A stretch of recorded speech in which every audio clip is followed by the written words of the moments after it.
आशा करता हूँ अच्छे होंगे। आप सबका स्वागत है स्टडी ऑफ 24 चैनल पे फिर से। आज मैं चैप्टर नंबर 6 लेकर आया हूँ। आज का टॉपिक है नए प्रश्न नए विचार। अब वो टॉपिक से लग रहा होगा नए प्रश्न नए विचार।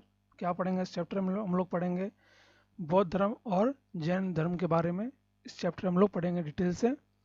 इस चैप्टर में दे रखा है। इससे पहले चैप्टर 5 में मैंने क्वेश्चन पूछा था कि आखेटक किन्हें कहा जाता है।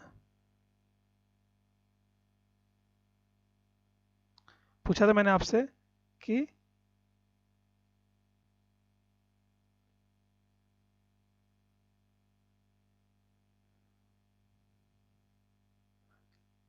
आखेटक किन्हें कहते हैं।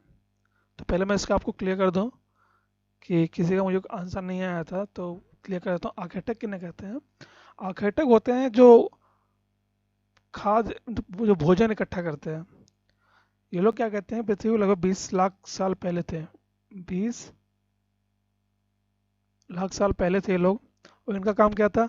भोजन इकट्ठा करना। ये लोग इधर उधर घूमते थे कि भोजन की तलाश में, पानी की तलाश में। ये लोग जंगली जानवरों का शिकार करते थे, फूल पत्ते इकट्ठा करते थे और मछलियाँ पकड़ते थे अपने भोजन के लिए। ये इनका काम था। ये लोग इसी की तलाश में जगह जगह घूमते रहते थे। ये लोग एक जगह नहीं रहते थे। और ये किस समय रहते? लगभग पूरा पाषाण काल के समय से ये लोग थे।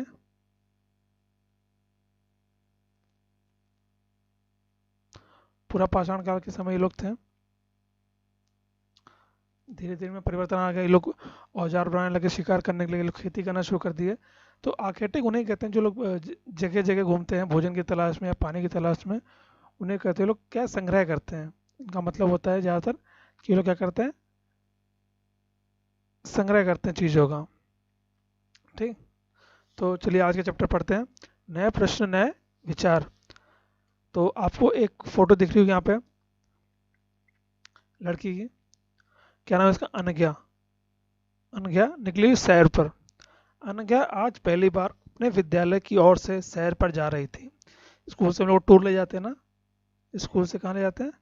टूर। तो इस लड़की को स्कूल से टूर पे ले जाया गया। कहाँ? इस इसके लिए उसने देर रात पुणे महाराष्ट्र से वाराणसी उत्तर प्रदेश के लिए ट्रेन पकड़ी। कहाँ से ट्रेन पकड़ी? पुणे से महाराष्ट्र के लिए ट्रेन पकड़ी। सॉरी, पुणे से वाराणसी के लिए ट्रेन पकड़ी। स्टेशन पर अनघा को छोड़ने आई उसकी मां ने अध्यापिका से कहा, बच्चों को बुद्ध के बारे में बताने के साथ साथ उन्हें सारनाथ दिखाने भी ले जाइएगा। तो जो अनघा की माँ थी क्या कहती कि मैडम आप बच्चों को बुद्ध के बारे में बताएंगी, इसके साथ ही उन्हें सारनाथ के भी ले जाइएगा घुमाने के लिए। तो अब सारनाथ कहाँ है और बुद्ध कौन थे, इस चैप्टर में हम लोग इन्हीं के बारे में पढ़ेंगे। तो चलिए शुरू करते हैं। तो सबसे पहले हम लोग पढ़ेंगे बुद्ध की कहानी। बौद्ध धर्म के संस्थापक सिद्धार्थ थे, जिन्हें गौतम के नाम से भी जाना जाता है। बौद्ध धर्म के संस्थापक थे सिद्धार्थ, और जिनका नाम हम गौतम भी जानते हैं। उनका जन्म लगभग 2500 वर्ष पूर्व हुआ था। यह वह समय था जब लोगों के जीवन में तेजी से परिवर्तन हो रहे थे। जैसा कि तुमने अध्याय 5 में पढ़ा, महाजनपदों के कुछ राजा इस समय बहुत शक्तिशाली हो गए थे। हजारों सालों के बाद फिर से नगर उभर रहे थे। गांवों के में जीवन में भी बदलाव आ रहा था। बहुत से विचारक इन परिवर्तनों को समझने का प्रयास कर रहे थे, और जो विचारक होते हैं समझने का प्रयास कर रहे थे, वे जीवन के सच्चे अर्थ को भी जानना चाह रहे थे। तो अब क्या हुआ कि लगभग 2500 वर्ष पहले जो बौद्ध धर्म आया, उसी समय बहुत तेजी से जीवन में परिवर्तन हो रहे थे।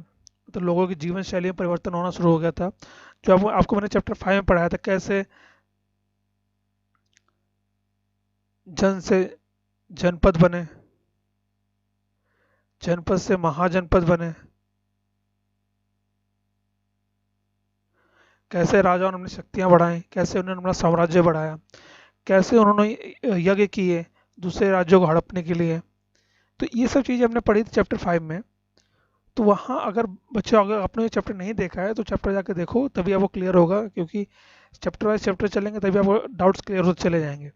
तो ऐसे परिवर्तन आना शुरू हो गया और राजा दिन प्रतिदिन शक्तिशाली होना शुरू हो गए। हजारों साल के बाद फिर से नगर उभर रहे थे और फिर से नगर बनने लगे, बसने लगे। जैसे महाजनपद आपको याद है, मगध, वज्जी, ये सब के महाजनपद थे बड़े बड़े। ठीक, ये बसने लगे थे। तो गांव के जीवन में भी बदलाव आ रहा था, और जो लोग गांव में रहते वहां पे बदलाव आना शुरू हो गया था। इसके बारे में हम लोग चैप्टर 9 में पढ़ेंगे। बहुत से विचारक इन परिवर्तनों को समझने का प्रयास कर रहे, और जो विचारक थे वो लोग इस परिवर्तन को समझने का प्रयास कर रहे थे कि इतना परिवर्तन आ क्यों रहा है, वो इसके अर्थ को भी जानना चाह रहे थे। बुद्ध क्षत्रिय थे तथा शाक्य नामक एक छोटे से गण से संबंधित थे। बुद्ध कौन थे? क्षत्रिय थे, और वो एक शाक्य एक जगह थी जहाँ से वो बिलोंग करते थे। युवा अवस्था में ही ज्ञान की खोज में उन्होंने घर के सुखों को छोड़ दिया, और वो जो युवा अवस्था में थे तभी उन्होंने घर छोड़ दिया, किसके लिए? ज्ञान की खोज में। अनेक वर्षों तक वह भ्रमण करते रहे तथा अन्य विचारकों से मिलकर चर्चा करते रहे, और वो क्या, बहुत सालों तक घूमते रहे इधर उधर, और जो और विचारक थे उनसे वो मिलते रहे और चर्चा करते रहे। अतः ज्ञान की प्राप्ति के लिए उन्होंने स्वयं ही रास्ता ढूंढने का निश्चय किया। जब वो हार गए कि यार कहीं से उन्हें कुछ समझ नहीं आ रहा, तो उन्होंने खुद ही कोशिश किया कि मैं खुद ही ज्ञान का रास्ता ढूंढूंगा, खुद ही कोशिश करूंगा, खुद ही कोशिश करूंगा। और अतः ज्ञान प्राप्ति के लिए उन्होंने स्वयं ही रास्ता ढूंढने का निश्चय किया। इसके लिए उन्होंने बोध गया बिहार में एक पीपल के नीचे कुछ कई दिनों तक तपस्या की। अब जब वो बहुत विचारकों से मिले, उनको जब कुछ समझ नहीं आया, कि उनसे बातचीत करने के बाद उनको ज्ञान की प्राप्ति नहीं हुई, तो उन्होंने सोचा कि भाई अब ज्ञान की प्राप्ति मुझे तो हुई नहीं इनसे, तो मैं ही कुछ करता हूँ जिससे मुझे स्वयं ज्ञान की प्राप्ति हो। तो इसके लोग कहाँ चले गए? वो गए बोध गया, और बोध गया में पीपल के पेड़ के नीचे जाके बैठ गए और तपस्या करने लगे। अतः उन्हें ज्ञान प्राप्त हुआ। इसके बाद से वह बुद्ध के रूप में जाने गए, और इसके बाद से ही जो बुद्ध थे वो बुद्ध के रूप में जाने लगे, जो जिनको हम गौतम या सिद्धार्थ कहते हैं, वो बुद्ध के रूप में जाने लगे। यहाँ से वे वाराणसी के निकट से सारनाथ गए, और वहाँ से उसके बाद वो कहाँ गए? बनारस के निकट वाराणसी जिसे हम लोग कहते हैं, उसके निकट एक जगह सारनाथ, वहाँ गए, जहाँ उन्होंने पहली बार उपदेश दिया। जहाँ उन्होंने कह दिया पहली बार उपदेश दिया। कुशीनारा में मृत्यु से पहले का शेष जीवन उन्होंने पैदल ही एक स्थान से दूसरे स्थान की यात्रा करने और लोगों को शिक्षा देने में व्यतीत किया। जब उनकी जो कुशीनारा में उनकी मृत्यु हुई थी, उससे पहले उन्होंने क्या किया था? उससे पहले वो पैदल ही यात्रा करते थे एक स्थान से दूसरे स्थान तक, और लोगों को शिक्षा देते थे, और इसी में उनका जीवन बीत गया। अब आते बुद्ध की शिक्षा। बुद्ध ने क्या क्या शिक्षा दी? बुद्ध ने शिक्षा दी ये जीवन कष्टों और दुखों से भरा हुआ है, और ऐसा हमारी इच्छा और लालसाओं के कारण होता है। पहले जो बुद्ध ने शिक्षा क्या दी, कि जो जीवन है हमारा, ये जीवन किससे भरा? कष्टों और दुखों से भरा हुआ है। ठीक, ये जो होता है उसका कारण कि हमारी इच्छा और लालसा जो हमेशा पूरी नहीं हो सकती, मतलब लालसा जो होती है, हमारी इच्छाएं होती है, कभी पूरी नहीं हो सकती है, के कारण होता है। और इसी कारण हमको क्या कष्ट होता है और दुख होता है। मतलब हमने कोई इच्छा की, हम वो इच्छा हमारी पूरी नहीं हुई, तो हमको क्या कष्ट होने लगता है। कभी कभी हम जो चाहते हैं वह प्राप्त कर लेने के बाद भी संतुष्ट नहीं होते हैं, और कभी कभी क्या होता है कि जो चीज़ हमें चाहिए होती है वो हम क्या कहते हैं प्राप्त कर लेते हैं। ठीक, हमारी इच्छाएं पूरी हो जाती हैं, फिर भी हम संतुष्ट नहीं होते हैं, एवं अधिक वस्तुओं के पाने की इच्छा करने लगते हैं। अब फिर बुद्ध ने क्या कहा, कि कभी कभी होता है कि हमें कोई चीज़ मिल गई, फिर भी हम सेटिस्फाइड नहीं होते हैं, जो कहते हैं ना हिंदी इंग्लिश में सेटिस्फाइड। आप सेटिस्फाइड नहीं है, और आप और पाने की कोशिश कर रहे हैं, और पाने की आप में लालसा है। बुद्ध ने इसी लिप्सा को क्या कहा? तृष्णा कहा। बुद्ध ने इसी लिप्सा को तनाव या तृष्णा कहा। मतलब बुद्ध के अनुसार ये था कि अगर आप किसी चीज़ की इच्छा कर रहे हैं, अगर आपको प्राप्त हो जाता है तब भी आप संतुष्ट नहीं है, तो मतलब आप में तृष्णा है। ठीक, बुद्ध ने शिक्षा दी कि आत्म संयम अपनाकर हम ऐसी लालसा से मुक्ति पा सकते हैं, और बुद्ध ने ये भी शिक्षा दी कि हम कैसे अपनी इच्छाओं को कंट्रोल कर सकते हैं, कैसे आत्म संयम अपनाकर। आत्म संयम मतलब सेल्फ कंट्रोल करके हम जो हमारी लालसा है उससे मुक्ति पा सकते हैं। देखिए, इच्छाएं सबकी होती, इच्छा करना अच्छी बात है, बट उस इच्छाओं को ये ना करना कि उसे ज़्यादा ना बढ़ा देना, ज़्यादा लालच ना आ जाए, ऐसा ना करें। मतलब अपने ऊपर कंट्रोल रखें, कि अगर आपको जैसे एक छोटे बच्चों को, अगर मैं छोटे बच्चे की बात करूं, टॉफ़ी, ठीक, बच्चे ने टॉफ़ी मांगा, आपने टॉफ़ी दे दिया। टॉफ़ी वो बच्चा मांग रहा क्या? आइसक्रीम। आइसक्रीम दे दिया आपने, मतलब बच्चे की जो लालसा है वो बढ़ती जा रही है, ठीक। फिर अगले और मांगेगा चॉकलेट, फिर आप दे देंगे, अगर आप दे देंगे तो फिर वो क्या मांगेगा, कार, मतलब टॉय कार। तो मतलब क्या, उसकी इच्छा बढ़ती जा रही है, और ये नेगेटिव इम्पेक्ट करता है। बच्चा ये सोचने लगता है मैं जो भी इच्छा करूंगा, जो मांगूंगा मुझे मिल जाएगा। तो ये एक दिन जब बच्चा बड़ा होगा तो उसमें इसका नेगेटिव रूप ले लेगा, मतलब बच्चे में ये भावना आ जाएगी कि मुझे और चाहिए और चाहिए, और गलत तरीके से गलत पथ पे बढ़ सकता है। तो ये सब बातें इसमें है कि अगर आप अपने में कंट्रोल रखते हैं, कि अगर आपकी एक इच्छा पूरी हो तो आप कंट्रोल रखिए और दूसरी इच्छा के लिए कोशिश करिए, मेहनत करिए। ये नहीं कि उसको तुरंत पाने के लिए आप कोई भी तरीका अपनाइए। तो इसी के लिए कहा कि बुद्ध ने आत्मसंयम अपनाकर हम ऐसी लालसा से मुक्ति पा सकते हैं। उन्होंने लोगों को दयालु होने तथा मनुष्यों के साथ साथ जानवरों के जीवन का भी आदर करने की शिक्षा दी। उन्होंने क्या कहा कि लोगों को मनुष्य के प्रति दयालु होना चाहिए और जानवरों के साथ भी अच्छा बर्ताव करना चाहिए। वह मानते थे कि हमारे कर्मों के परिणाम चाहे वो अच्छे हों या बुरे, हमारे वर्तमान जीवन के साथ साथ बाद के जीवन को भी प्रभावित करते हैं। उनका ये बहुत महत्वपूर्ण बात थी बुद्ध की, कि जो हमारे कर्म होते हैं वो या अच्छे हों या बुरे हों, हमारे वर्तमान जीवन के साथ साथ हमारे जो बाद का जो जीवन होता है उसको प्रभावित करती है। मतलब हमारे प्रेजेंट को तो को प्रभावित करती हैं, साथ ही साथ हमारे फ्यूचर को भी इफेक्ट करती हैं। तो हमारे जो कर्म होने चाहिए वो कोशिश करें अच्छे करें। देखिए, जैसे अच्छे बुरे जैसे कर्म करेंगे उसका फल आपको मिलेगा, वर्तमान में मिलेगा या भविष्य में मिलेगा। ये बात बुद्ध ने कही। बुद्ध ने अपनी शिक्षा सामान्य लोगों की प्राकृत भाषा में दी। और बुद्ध ने शिक्षा किस भाषा में दी थी, ये अच्छा क्वेश्चन है कि बुद्ध ने शिक्षा सामान्य लोगों की किस भाषा में, तो दी थी प्राकृत भाषा में। प्राकृत भाषा उस समय की जो भाषा थी, प्राकृत भाषा थी, जिससे सामान्य लोग उनकी भाषा को समझ सके और संदेश, जो संदेश बुद्ध देना चाहते हैं वो उन तक आसानी से पहुंच सकें। अभी क्वेश्चन आपके लिए कि वेदों की रचना के लिए किस भाषा का प्रयोग हुआ था, आप लोग बताइए कमेंट बॉक्स में। बुद्ध ने कहा कि लोग किसी शिक्षा को केवल इसलिए नहीं स्वीकार कर रहे हैं, यह उनका उपदेश है, बल्कि वे उसे अपने विवेक से मापें। आओ देखें उन्होंने ऐसा किस प्रकार किया। मतलब बुद्ध ये नहीं कह रहे कि जो उन्होंने उपदेश दे दिया, जो शिक्षा दे दिया, आप उसको अपना लीजिए, आप उसको खुद सोचिए। मतलब आप खुद उसको समझिए कि अपने विवेक से सोचिए कि यह सही बात है कि गलत है। मतलब उन्होंने ये किसी ऊपर अपनी शिक्षा थोपी नहीं, उन्होंने उन पर खुद छोड़ दिया कि अब इस चीज़ को खुद ही स्वीकार करें कि सही क्या है गलत क्या है, हमें कर्म कैसे करना चाहिए अच्छे बुरे, और उसका फल हमको मिलेगा। तो उन्होंने स्वयं के विवेक पे छोड़ दिया कि आप लोग खुद ही स्वयं हो के स्वतंत्र हैं अपने इन विचारों को, मेरे उपदेशों को अपनाने के लिए। तो यहीं पे दिए थे, आपको चित्र दिख रहा होगा, ये आपको चित्र दिख रहा होगा,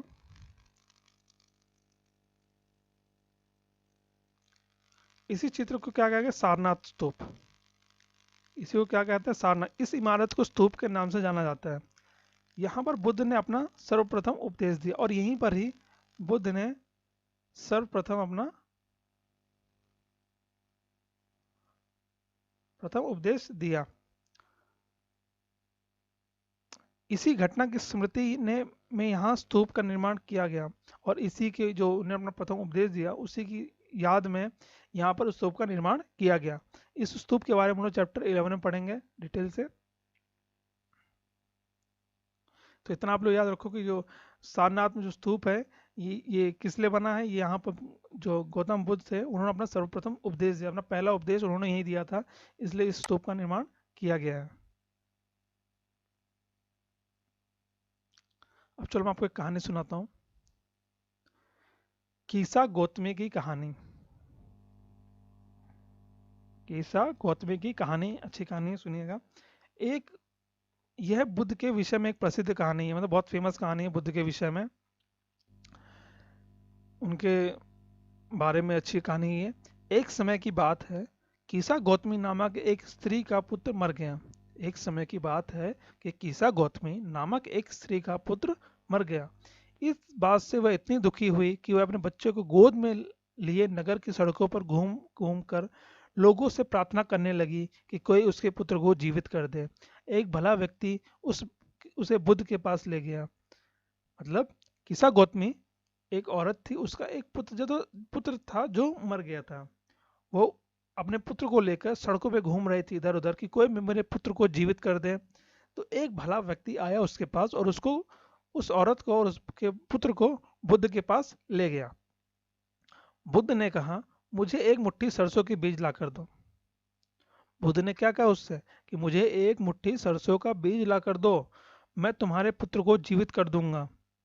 किस्सा गौतमी बहुत प्रसन्न हुई। बुद्ध ने जब उससे कहा कि आप मुझे एक मुट्ठी सरसों लाकर दे दो, मैं आपके पुत्र को जीवित कर दूंगा, तो जो किस्सा गौतमी थी, जो स्त्री थी, वो बहुत खुश हुई। पर जैसे ही वे बीज लाने के लिए जाने लगी तभी बुद्ध ने उसे रोका और कहा, जैसे ही वो जल्दी जल्दी जाने लगी कि मैं तुरंत सरसों के बीज ले आती हूँ और बुद्ध को दे देती हूँ तो मेरा पुत्र जीवित हो जाएगा। ये बीज एक ऐसे घर से मांग कर लाओ जहाँ किसी की मृत्यु ना हुई हो। यहाँ बुद्ध ने क्या कहा कि ये बीज उस घर से मांग के लाओ जिस घर में किसी की भी मृत्यु ना हुई हो। किस्सा गौतमी एक दरवाजे से दूसरे दरवाजे कई, लेकिन वह जहाँ भी गए उसने पाया कि हर घर में किसी न किसी के पिता माता भाई बहन पति पत्नी बच्चा चाचा चाची दादा या दादी की मृत्यु हुई थी। मतलब किस्सा गौतमी जिसके जिसके घर गई वहां पे उसने पाया कि किसी न किसी की उनके परिवार में मृत्यु हुई थी। बहुत दुखी माँ को यह शिक्षा देने का प्रयास कर रहे थे। बुद्ध दुखी माँ को यह शिक्षा देने का प्रयास कर रहे थे। आशा करता हूँ आपको ये शिक्षा मिली होगी। ये शिक्षा क्या है? ये शिक्षा ये है कि जीवन में कोई अमर नहीं है। जीवन में कोई अमर नहीं है। ये छोटी सी कहानी थी बुद्ध की। ये स्त्री को यही बताना चाहते थे कि जीवन में कोई अमर नहीं है। तो अगर उनका पुत्र की मृत्यु हुई तो ऐसे हर परिवार में किसी न किसी की मृत्यु हुई है, इसलिए इसमें इतना शोक होने की जरूरत नहीं है। छोटी सी कहानी थी बुद्ध के शिक्षा के उपदेश में। अब आता है उपनिषद। हम लोग क्या पढ़ेंगे? उपनिषद पढ़ेंगे। जिस समय बुद्ध उपदेश दे रहे थे उसी समय या उससे भी थोड़ा पहले दूसरे अन्य चिंतक भी कठिन प्रश्नों का उत्तर ढूंढने का प्रयास कर रहे थे। मतलब जिस समय जब बुद्ध थे वो अपना उपदेश दे रहे थे उस समय और भी कई चिंतक थे जो कठिन प्रश्नों के क्या उत्तर ढूंढने में कोशिश प्रयास कर रहे थे, ढूंढ रहे थे। उनमें से कुछ मृत्यु के बाद के जीवन के बारे में जानना चाहते थे। उनमें से कुछ थे जो ये जानना चाहते थे कि मृत्यु के बाद का जीवन कैसा होता है। मृत्यु के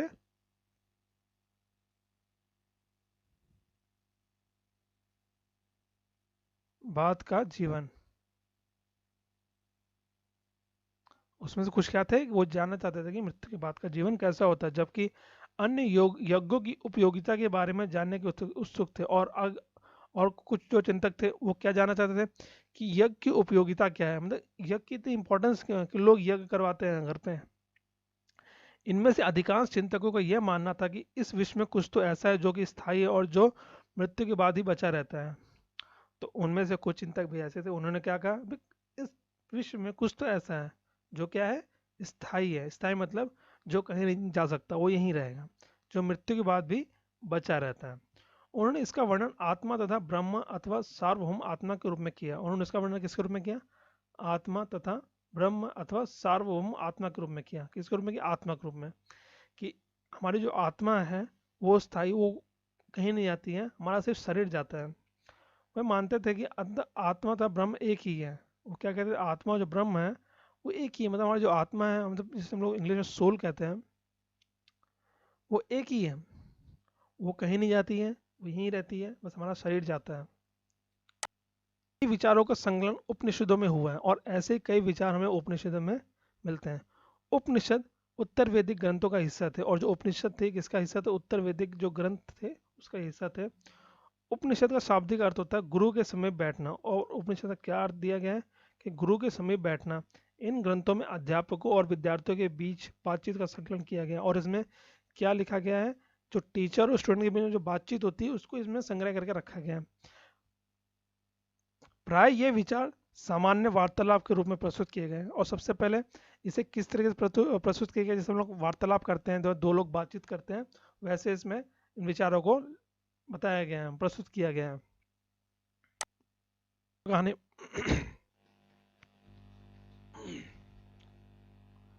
बुद्धिमान भिखारी। ये वार्तालाप छांदोग्य उपनिषद नामक प्रसिद्ध उपनिषद की एक कहानी पर आधारित है। एक उपनिषद है छांदोग्य उपनिषद, उस पर एक वार्तालाप आधारित है। शौनक व अभिप्रताड़ित नामक दो ऋषि सार्वभौम आत्मा की उपासना करते थे। एक बार जो ही के वे भोजन करने के लिए बैठे, एक भिखारी आया और भोजन मांगने लगा। तो क्या बात हो रही कि शौनक और अभिप्रताड़ित नामक दो ऋषि थे जो सार्वभौम आत्मा की उपासना कर रहे थे। एक बार क्या हुआ कि एक भिखारी आया और भोजन मांगने लगा। शौनक ने कहा हम तुम्हें कुछ नहीं दे सकते हैं। पहले क्या शौनक ने क्या कहा कि हम तुम्हें कुछ नहीं दे सकते हैं। भिखारी ने कहा विद्वजन आप किसकी उपासना करते हैं। भिखारी ने उनसे पूछ लिया कि भाई आप किसकी उपासना करते हैं। अभी प्रवर्तन ने उत्तर दिया सार्वभौम आत्मा की। किसकी उपासना करते हैं, सार्वभौम आत्मा की उपासना करते हैं। ओह, इसका मतलब आप ये जानते हैं कि सार्वभौम आत्मा संपूर्ण विश्व में विद्यमान है।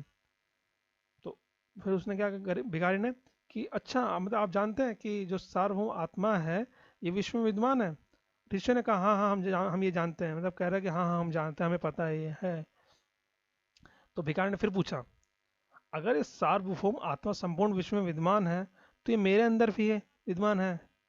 तो भिखारी ने फिर पूछा भाई, दिमाग लगा गया कि अगर ये सार्वभौम जो आत्मा है ये विश्व में है तो ये आत्मा मेरे अंदर भी होगी। मैं कौन हूँ, मैं इस विश्व का एक भाग ही तो हूँ। भिखारी ने क्या कहा मैं कौन हूँ, मैं भी तो इस विश्व का एक भाग ही तो, मतलब मैं भी तो इसी विश्व का एक आदमी नागरिक हूँ, तो मेरे अंदर भी वो सार्वभौम आत्मा होगी तभी तो। तुम सत्य बोलते हो युवा ब्राह्मण।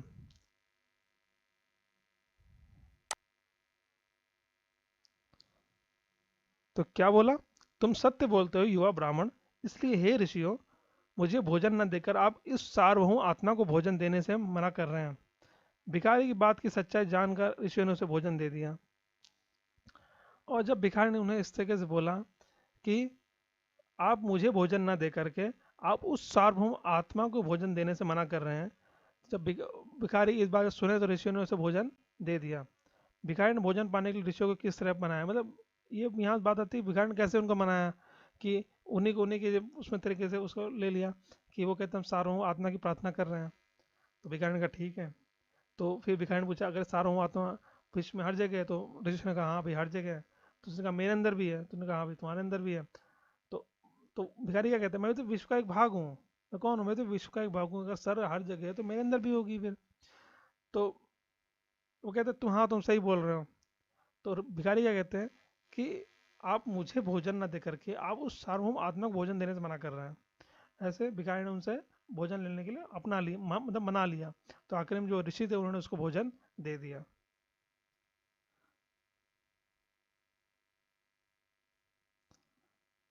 अब आता है उसके आगे, इन चर्चाओं में भाग लेने वाले अधिकांश पुरुष ब्राह्मण तथा राजा होते थे। और जो चर्चा होती थी, जो वार्तालाप होता था, उसमें अधिकांश लोग कौन होते, ब्राह्मण होते थे और राजा और पुरुष होते थे, महिला नहीं होती थी।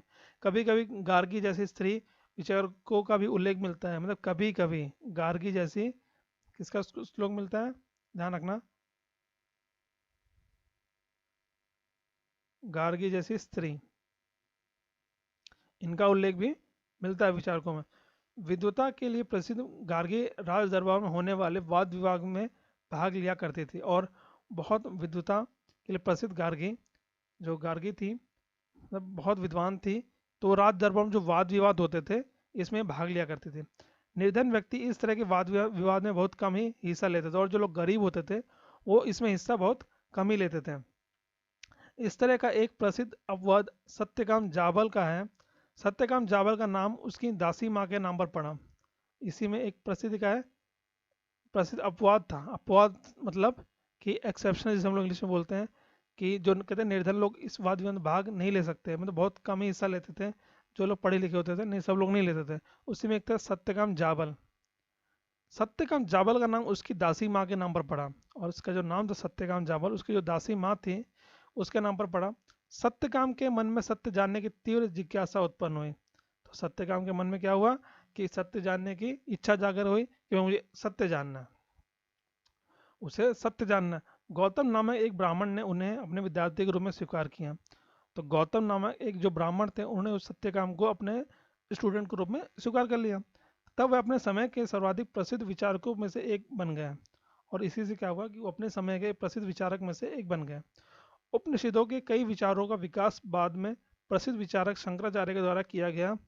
और उपनिषद के और जो विचार थे उनका जो विकास हुआ था, प्रसिद्ध जो विचारक थे उस समय शंकराचार्य के द्वारा किया गया, जिसे हम लोग चैप्टर 7 में पढ़ेंगे। मतलब अगले चैप्टर में हम लोग पढ़ेंगे उस विचारक के बारे में कि शंकराचार्य के विचार क्या थे।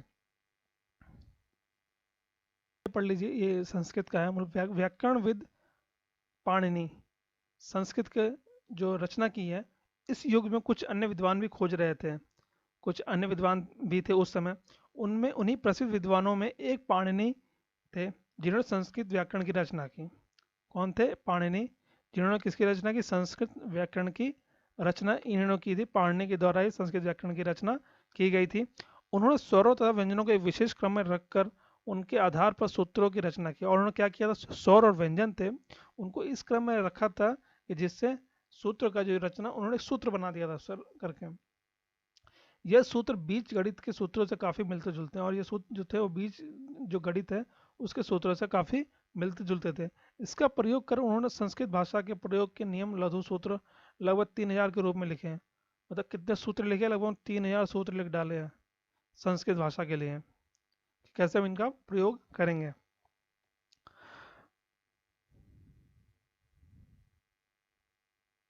अब आता है जैन धर्म। तो बौद्ध धर्म हमारा कंप्लीट हो गया। बौद्ध धर्म में क्या था कि सारनाथ में उन्होंने अपना प्रथम उपदेश दिया था। उन्होंने शिक्षा दी थी कि हमें आत्मसंयम रखना चाहिए, अपनी इच्छाओं पे कंट्रोल रखना चाहिए।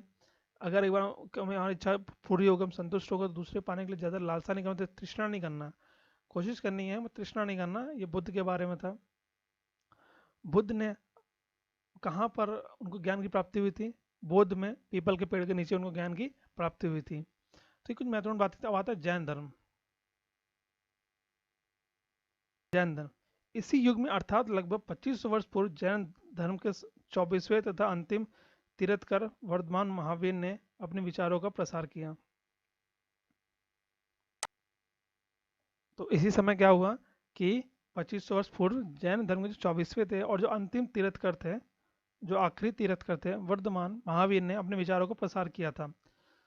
वह वज्जी संघ के लिच्छवी कुल के एक क्षत्रिय राजकुमार थे। वह कहाँ के थे? वज्जी। जो वज्जी मैंने आपको जगह राज्य पढ़ाया था बिहार में, जिसकी राजधानी वैशाली थी। उस संत के लिच्छवी कुल, इसी में एक कुल था लिच्छवी।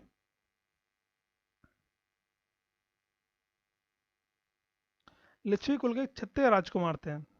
इस संत के विषय में तुमने चैप्टर 5 में पढ़ा है।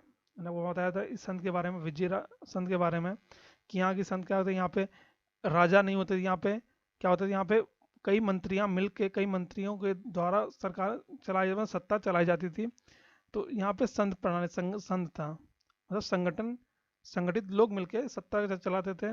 और सब लोग बैठ कर मीटिंग करते थे किसी चीज़ को करने के लिए। कोई भी युद्ध करना हो, कोई काम करना हो, तो चलो मिल के मीटिंग करते थे। तो यहाँ की जो प्रणाली तो संध्या प्रणाली थी बच्चे की। 30 वर्ष की आयु में उन्होंने घर छोड़ दिया। और इन्होंने क्या, ये भी भाई जैन महावीर ने भी घर छोड़ दिया। कितने 30 साल की आयु में इन्होंने घर छोड़ दिया और जंगल में रहने लगे। 12 वर्ष तक उन्होंने कठिन व एकांकी जीवन व्यतीत किया। उसके बाद उन्हें ज्ञान प्राप्त हुआ और इन्होंने 12 वर्ष तक अकेले रहे और कठिन जीवन व्यतीत किया। उसके बाद इन्हें ज्ञान की प्राप्ति हुई।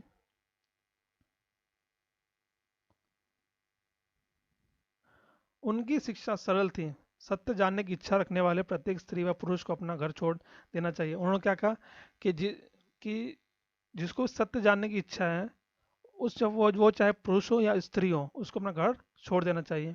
उन्होंने अहिंसा के नियमों का कड़ाई से पालन करना चाहिए। और उन्होंने क्या कहा कि हमें अहिंसा के जो नियम है उन्हें कड़ाई से पालन करना चाहिए। अर्थात किसी भी जीव को ना तो कष्ट देना चाहिए और ना ही उसकी हत्या करनी चाहिए। मतलब उनके कहने का था कि हमें जो अहिंसा के नियम थे उनका पालन करना चाहिए और किसी भी जीव को हमें कष्ट नहीं देना चाहिए और ना ही उसकी हत्या करनी चाहिए। महावीर का कहना था सभी जीव जीना चाहते हैं, सभी के लिए जीवन प्रिय है। और उनकी बात महत्वपूर्ण है कि सभी जीव जीना चाहते हैं और सभी के लिए जीवन प्रिय है। मतलब सबको अपना जीवन प्यारा है और सभी लोग जीना चाहते हैं। महावीर ने अपनी शिक्षा प्राकृत में दी और इन्होंने अपनी शिक्षा किस में दी थी? प्राकृत भाषा में दी थी, जिससे आम जनमानस को शिक्षा आसानी से मिल सके और लोग समझ सकें। यही कारण है कि साधारण जन भी उनके तथा उनके अनुयायियों की शिक्षा को समझ सकें। मतलब जो बात मैंने कही कि वो लोग उसकी जो शिक्षा थी महावीर की, उस शिक्षा को समझ सकें और उसको ग्रहण कर सकें। देश के अलग अलग हिस्सों में प्राकृत के अलग अलग रूप प्रचलित थे। मतलब जो प्राकृत भाषा थी इसके अलग अलग रूप देश के अलग अलग हिस्सों में थे। मतलब भाषा एक थी बट उसका बोलने की शैली अलग हो सकती है, या उसका मतलब कुछ कुछ ना कुछ डिफरेंट था क्षेत्र के अलग अलग देशों में, मतलब देश के अलग अलग क्षेत्रों में। प्रचलन क्षेत्र के आधार पर ही उनके अलग अलग नाम थे। जैसे मगध में बोली जाने वाली भाषा प्राकृत मगधी कहलाती थी। मतलब ये भाषा प्राकृत थी, अब उस भाषा को तुम कुछ भी बोल लो, हर जगह नाम उसका अलग कर दिया, तो वहाँ की भाषा होगी। जैसे कि मगध में प्राकृत भाषा को मगधी का कहा जाने लगा, थी प्राकृत भाषा, और उसको मगध में क्या कहने लगा? मगधी। मगधी भाषा के नाम से प्राकृत में लोग इसको जानते थे। जैन नाम से जाने गए महावीर के अनुयायियों को भोजन के लिए भिक्षा मांगकर सादा जीवन बिताना होता था। और जो जैन नाम से जाने जाने जितने महावीर थे, उनके जो अनुयायी थे, उनको भोजन के लिए क्या था? भिक्षा मांगना पड़ता था और बिल्कुल सादा जीवन उनको व्यतीत करना होता था। उन्हें पूरी तरह से ईमानदार होना पड़ता था, चोरी ना करने की उन्हें सख्त हिदायत थी। और उनके कुछ थे कि उन्हें ईमानदार रहना है, उन्हें क्या रहना है? ईमानदार रहना है, चोरी नहीं करना है, उन्हें ब्रह्मचर्य का पालन करना है, पुरुषों के वस्त्रों सहित सब कुछ त्याग देना है, और पुरुष के जो जितने वस्त्र होते हैं उसके अलावा सब कुछ त्याग देना है। बिल्कुल सात्विक जीवन उनको व्यतीत करना है, बिल्कुल सादा जीवन उनको व्यतीत करना है, जो लोग महावीर के अनुयायी बन जाते हैं।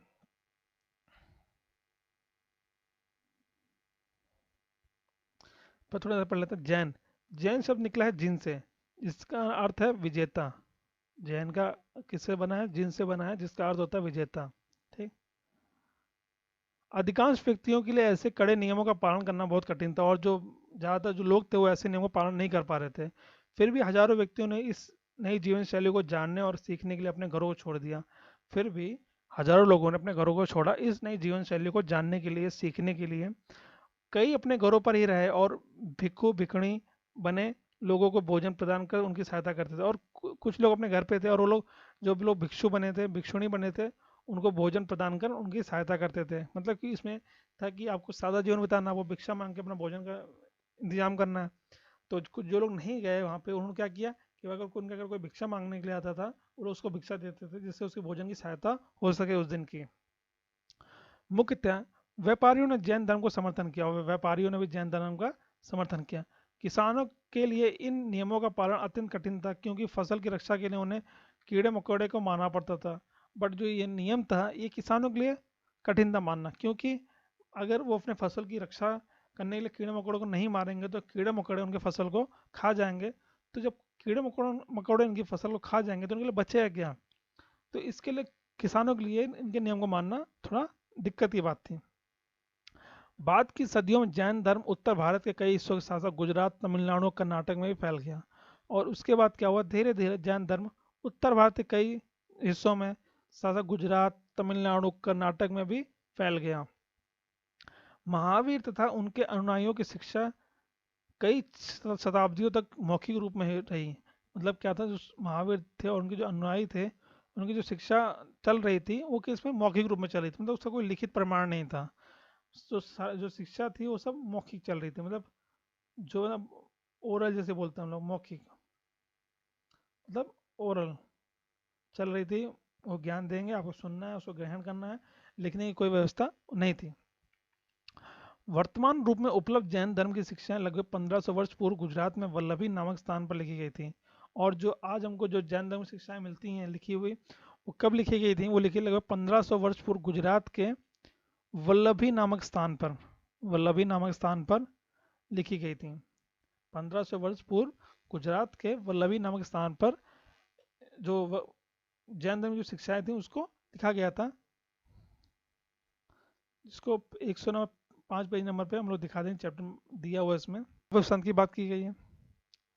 महावीर तथा बुद्ध दोनों का ही मानना था कि घर का त्याग करने पर ही सच्चे ज्ञान की प्राप्ति हो सकती है। और ये बात दोनों का था, मत था कि जो महावीर और बुद्ध ने कहा था कि अगर आपको ज्ञान की प्राप्ति करनी है तो आपको घर का त्याग और जो सुख सुविधाएं उनको त्याग करना पड़ेगा, तभी आपको ज्ञान की प्राप्ति हो पाएगी, सच्चे ज्ञान की प्राप्ति तभी हो पाएगी। ऐसे लोगों उन्होंने संघ नामक संगठन बनाया जहाँ घर का त्याग करने वाले लोग एक साथ रहते हैं। और यहाँ देखिए, यहाँ संघ का मतलब क्या था, वही संघ का मतलब संगठित लोग होता है, पहली चीज जो अपने हमने पिछले चैप्टर में पढ़ा था। बट यहाँ पे इन्होंने क्या कहा कि जो लोग घर छोड़कर आ रहे हैं ज्ञान की प्राप्ति के लिए, उन्होंने इसके लिए संघ का प्रयोग किया, जहाँ पे ये लोग क्या एक साथ रहते थे।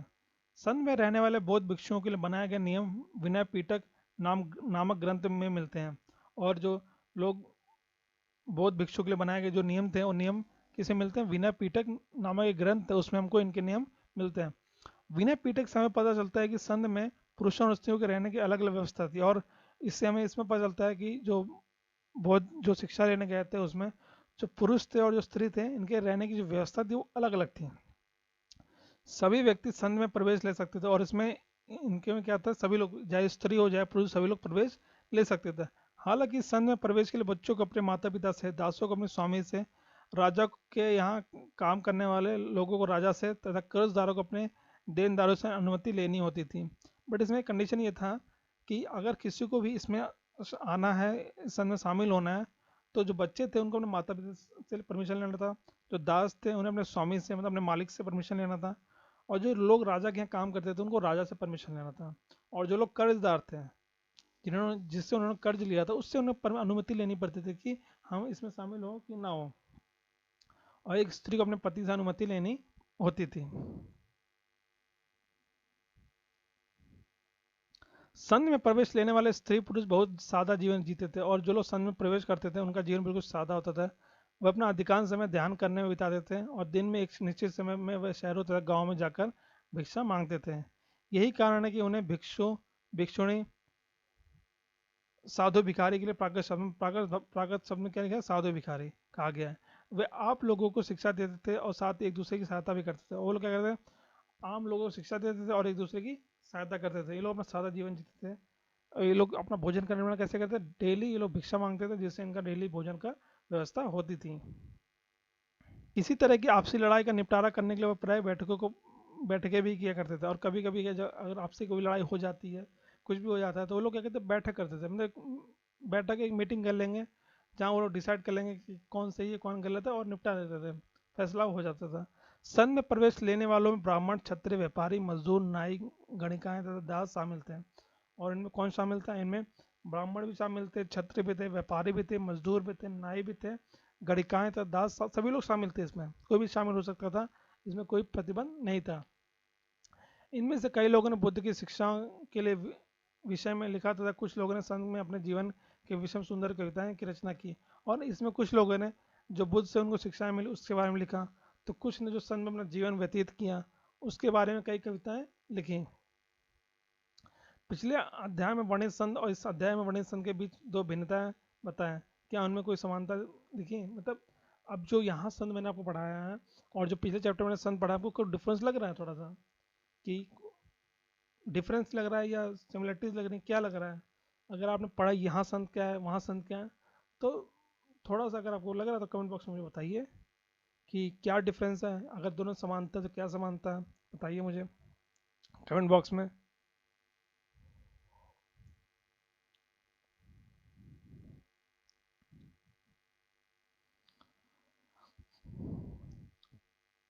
विहार। जैन तब बौद्ध भिक्षु पूरे साल एक स्थान से दूसरे स्थान घूमते हुए उपदेश दिया करते थे। और जो जैन और बौद्ध भी जो भिक्षु थे वो पूरे साल घूमते थे एक स्थान से दूसरे स्थान, किसके लिए, उपदेश देने के लिए। केवल वर्षा ऋतु में जब यात्रा करना कठिन हो जाता था तो वे एक स्थान पर ही निवास करते थे। और जब बारिश का मौसम आता था जिसमें क्या कहते हैं कि यात्रा करना मुश्किल होता था, वो लोग एक स्थान पर रुक जाते, वहीं निवास करते थे। ऐसे समय वो अपने अनुयायियों द्वारा उद्यानों में बनाए गए अस्थायी निवासों में अथवा पहाड़ी क्षेत्रों के प्राकृतिक गुफा में रहते थे। और लोग इस समय कहाँ रहते थे, जो उनके अनुयायी थे उनके लिए जो आवास अस्थायी निवास बनाते थे जंगलों में, वहाँ रहते थे, या जो पहाड़ होते थे, पहाड़ों की जो गुफाएं होते थे उनमें रहते थे। जैसे जैसे समय बीतता गया, भिक्षु भिक्षुणियों ने स्वयं तथा उनके समर्थकों ने अधिक स्थायी शरण स्थलों की आवश्यकता का अनुभव किया वहाँ, और जैसे समय बीतता चला गया, अब उनको लगा कि भाई हमको एक स्थायी घर की आवश्यकता होगी, स्थायी निवास की आवश्यकता होगी। तो तब कई शरण स्थल बनाए गए जिन्हें विहार कहा गया, और तभी विहार का निर्माण हुआ। मतलब उस टाइम फिर जो घर बनाए गए, जो शरण स्थल बनाए गए जहाँ वो लोग रुक सकते थे कि इस मौसम में, तो उसी का नाम क्या पड़ा, विहार पड़ा। आरंभिक विहार लकड़ी के बनाए गए तथा बाद में इसके निर्माण में ईंटों तक का प्रयोग किया गया होने लगा। मतलब शुरुआत में जो विहार बने थे ये लकड़ी के बनाए गए, इनका लकड़ी का इस्तेमाल ज़्यादा किया गया था उनको बनाने में। बाद में लकड़ी की जगह ईंट का इस्तेमाल किया जाने लगा उनको बनाने के लिए। पश्चिमी भारत में विशेषकर कुछ विहार पहाड़ियों को खोद कर बनाए गए थे, और पश्चिमी भारत में जो कुछ विहार बनाए गए थे किसको, पहाड़ियों को खोद कर बनाए गए थे कुछ विहार। जैसा वो एक चित्र दिख रहा हो, ये पहाड़ी को काटकर बनाई गई एक गुफा, ये कारले वर्तमान महाराष्ट्र में स्थित है। ये गुफा कहाँ पर, कारले की जगह महाराष्ट्र में। भिक्षुणियों इन शरण स्थलों में रहकर ध्यान किया करते हैं, और ये लोग जो भिक्षुणी थे, ये लोग ऐसी जगह रह के ध्यान किया करते थे, मतलब मेडिटेशन किया करते थे। आगे बढ़ते हैं। एक बौद्ध ग्रंथ ज्ञात होता है। जिस तरह महासागरों में मिलने पर नदियों की अलग अलग पहचान समाप्त हो जाती है, ठीक उसी तरह बौद्ध के अनुयायी जब भिक्षुओं की श्रेणी में प्रवेश करते थे तो अपने वर्ण, श्रेणी और परिवार सब त्याग देते थे। और मतलब ग्रंथ का ये मतलब समझ आता है कि जैसे जब नदियाँ आती हैं अलग अलग क्षेत्र से, वो जब महासागर में मिल जाती हैं तो उनका अस्तित्व खत्म हो जाता है, वो सागर में एक समान हो जाती है। वैसे ही जितने बुद्ध के जो अनुयायी थे, वो जो भिक्षु के रूप में थे, जो अलग अलग जाति धर्म से आते थे, परिवार से आते थे, जब वो अनुयायी बन जाते थे बुद्ध के, तो उनकी भी ये पहचान खत्म हो जाती थी, वो सिर्फ बुद्ध के अनुयायी ही कहलाते थे।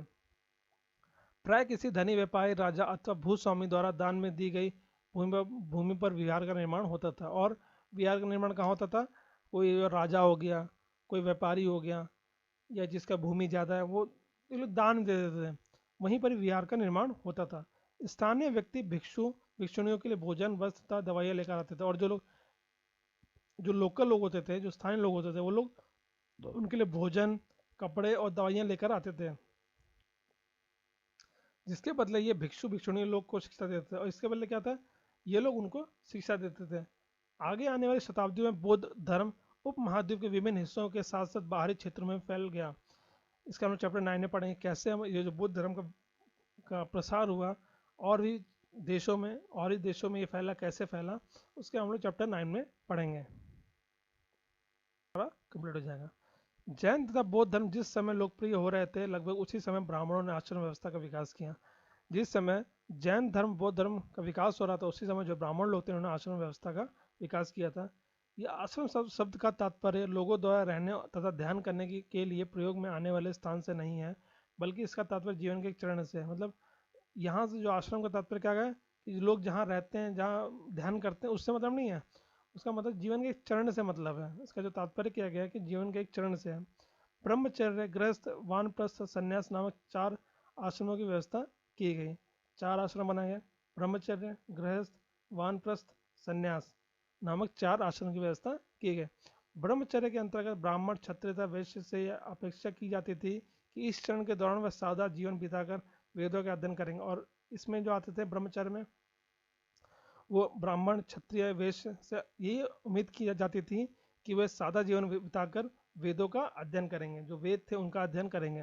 गृहस्थ में आता है, गृहस्थ आश्रम के अंतर्गत उन्हें विवाह कर एक गृहस्थ के रूप में रहना होता था। और गृहस्थ आश्रम में क्या होता था कि उनको विवाह करके एक गृहस्थ जीवन बिताना होता था। वानप्रस्थ के अंतर्गत उन्हें जंगल में रहकर साधना करनी थी, अतः उन्हें सब कुछ त्याग कर सन्यासी बन जाना था। और वानप्रस्थ में क्या था कि उनको जंगलों में जाकर यह तपस्या करनी थी, साधना करनी थी, और उनको क्या था, सन्यासी बन जाना था। वानप्रस्थ में वो लोग आते हैं। आश्रम व्यवस्था ने लोगों को अपने जीवन का कुछ हिस्सा ध्यान में लगाने पर बल दिया। और आश्रम में जो व्यवस्था थी, इसका एक ही मतलब था कि लोग कुछ समय ध्यान में लगाएं, कुछ ज्ञान की प्राप्ति करें। प्राय स्त्रियों को वेद पढ़ने की अनुमति नहीं थी, और इसे ध्यान रखना कि स्त्रियों को उस समय वेद पढ़ने की अनुमति नहीं थी। उन्होंने अपने पतियों द्वारा पालन किए जाने वाले आश्रमों का ही अनुसरण करना होता था, और जो उनके पति जो आश्रम के जो नियम थे उसका पालन करते थे, उनको वही नियम पालन करना होता था। तो ये कुछ चैप्टर की जानकारी थी, चैप्टर मैंने पढ़ाया। आप लोगों को चैप्टर कैसा लगा? अगर अच्छा लगा तो बताइएगा मुझे कमेंट बॉक्स में। कुछ और आपको जानना है कमेंट बॉक्स में मुझे इसके बारे में बताइएगा। कोई डाउट है आपको वो बताइएगा। इस टाइम स्कूल सब बंद चल रही हैं, बच्चों की पढ़ाई बिल्कुल मतलब कि चौपट हो रखी है, ऑनलाइन एजुकेशन चल रहा है। तो उसी मैंने सोचा कि मैं चैप्टर वाइज बनाऊँ, जिससे जो बच्चे पढ़ रहे हैं, क्लास 6 के स्टूडेंट हैं, वो यहाँ से लाइन बाय लाइन उनको समझ आता चला जाए। और जिनको अगर और कुछ पढ़ना है, और अगर किसी कंपटीशन की तैयारी कर रहे हैं, वो लोग भी पढ़ सकते हैं। उससे अगर उनका बेस नहीं है तो वो लोग पढ़ सकते हैं, उनको समझ में आ जाएगा। कोई बहुत ईजी लैंग्वेज में एनसीईआरटी में लिखा होता है। तो क्लास 6 के जो स्टूडेंट है, जो हिस्ट्री चैप्टर पढ़ना चाहते हैं या ऑनलाइन पढ़ रहे हैं, ढूंढ रहे हैं कहाँ से पढ़ें, तो उन तक ये वीडियो शेयर करिए ताकि उनकी भी हेल्प हो सके। अगर आप मेरे चैनल पहली बार, तो प्लीज़ चैनल को लाइक करिए, सब्सक्राइब करिए और अपने फ्रेंड्स को भी वीडियो शेयर करिए ताकि उनकी भी हेल्प हो सके, वो भी ऑनलाइन एजुकेशन के माध्यम से अपनी शिक्षा को सुचारू रूप से कंप्लीट कर सकें और टाइम पे उनका सिलेबस कंप्लीट हो जाए ताकि उनको भी कोई परेशानी ना हो। तो आज के वीडियो में इतना ही। आपका दिन शुभ हो। Thank you.